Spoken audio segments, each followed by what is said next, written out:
Every afternoon, as they were coming from school, the children used to go and play in the giant's garden. It was a large, lovely garden with soft green grass. Here and there over the grass stood beautiful flowers like stars, and there were 12 peach trees that in the springtime broke out into delicate blossoms of pink and pearl, and in the autumn bore rich fruit.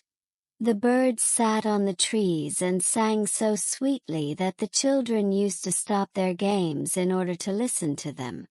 "How happy we are here!" they cried to each other. One day the giant came back. He had been to visit his friend the Cornish ogre, and had stayed with him for 7 years. After the 7 years were over, he had said all that he had to say, for his conversation was limited, and he determined to return to his own castle. When he arrived, he saw the children playing in the garden. "What are you doing here?" he cried in a very gruff voice, and the children ran away. "My own garden is my own garden," said the giant. "Anyone can understand that, and I will allow nobody to play in it but myself." So he built a high wall all round it, and put up a notice board. "Trespassers will be prosecuted." He was a very selfish giant. The poor children had now nowhere to play. They tried to play on the road, but the road was very dusty and full of hard stones, and they did not like it. They used to wander round the high wall when their lessons were over, and talk about the beautiful garden inside. "How happy we were there," they said to each other. Then the spring came, and all over the country there were little blossoms and little birds. Only in the garden of the selfish giant it was still winter.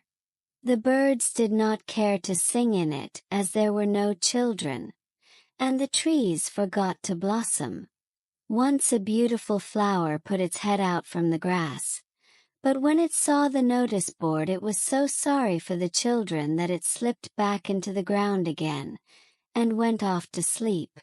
The only people who were pleased were the snow and the frost. "Spring has forgotten this garden," they cried, "so we will live here all the year round." The snow covered up the grass with her great white cloak, and the frost painted all the trees silver.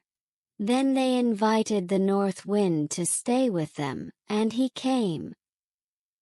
He was wrapped in furs, and he roared all day about the garden, and blew the chimney pots down. "This is a delightful spot," he said. "We must ask the hail on a visit." So the hail came. Every day for 3 hours he rattled on the roof of the castle till he broke most of the slates, and then he ran round and round the garden as fast as he could go. He was dressed in gray, and his breath was like ice.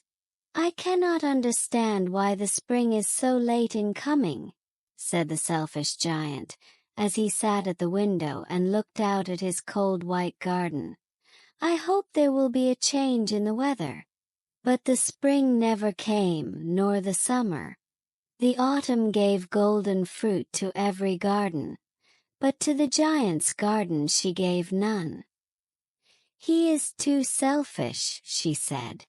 So it was always winter there, and the north wind and the hail and the frost and the snow danced about through the trees. One morning the giant was lying awake in bed when he heard some lovely music. It sounded so sweet to his ears that he thought it must be the king's musicians passing by. It was really only a little linnet singing outside his window, but it was so long since he had heard a bird sing in his garden that it seemed to him to be the most beautiful music in the world. Then the hail stopped dancing over his head, and the north wind ceased roaring, and a delicious perfume came to him through the open casement. "I believe the spring has come at last," said the giant, and he jumped out of bed and looked out. What did he see? He saw a most wonderful sight. Through a little hole in the wall the children had crept in, and they were sitting in the branches of the trees.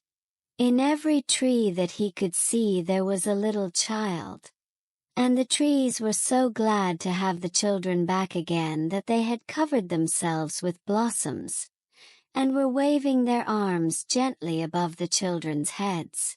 The birds were flying about and twittering with delight, and the flowers were looking up through the green grass and laughing. It was a lovely scene. Only in one corner it was still winter. It was the farthest corner of the garden, and in it was standing a little boy.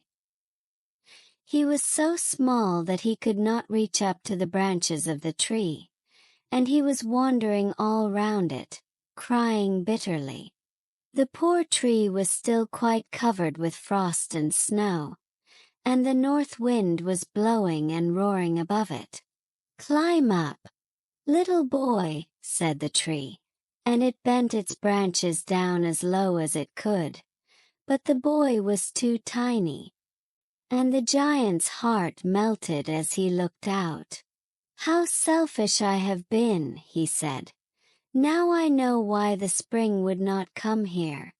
I will put that poor little boy on the top of the tree, and then I will knock down the wall, and my garden shall be the children's playground for ever and ever." He was really very sorry for what he had done. So he crept downstairs and opened the front door quite softly, and went out into the garden. But when the children saw him they were so frightened that they all ran away, and the garden became winter again. Only the little boy did not run, for his eyes were so full of tears that he did not see the giant coming. And the giant stole up behind him and took him gently in his hand, and put him up into the tree. And the tree broke at once into blossom, and the birds came and sang on it, and the little boy stretched out his 2 arms and flung them round the giant's neck, and kissed him. And the other children, when they saw that the giant was not wicked any longer, came running back, and with them came the spring. "It is your garden now, little children," said the giant, and he took a great axe and knocked down the wall. And when the people were going to market at 12 o'clock, they found the giant playing with the children in the most beautiful garden they had ever seen. All day long they played, and in the evening they came to the giant to bid him goodbye. "But where is your little companion?" he said. "The boy I put into the tree." The giant loved him the best because he had kissed him. "We don't know," answered the children.